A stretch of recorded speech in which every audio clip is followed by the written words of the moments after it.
Hozir Filadelfiyada eng ko'p o'zbek, Amerika bo'yicha eng ko'p o'zbek fuqarolari ayni paytda Filadelfiyada.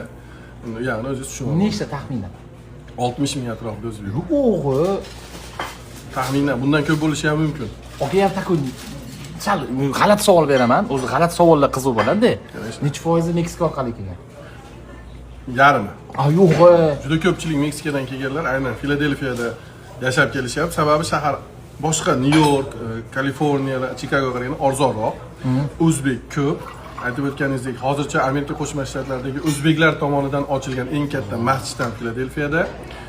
Uy olish, ijara, magazinlar, 33 ta o'zbek oshxonasi bor. Xullas o'zbek.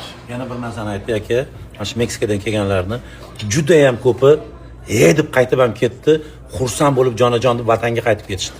Qiyin, oson emas bu yerda anaqa nima deb naplov qolish. Hozir lichkamga bitta opa yozyaptilar. Kuyovim bilan qizim ketgan. 6 oydan beri green card yutib olgan ekan.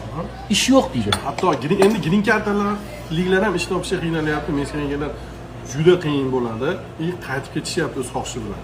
Amerikada bir kun yo 2 kun ishlamasangiz, 3-kun bo'ldi, tamom bo'lasiz. Uje minusga qarab kirib ketib qolasiz. Tinimsiz ishlash kerak bu yerda aka.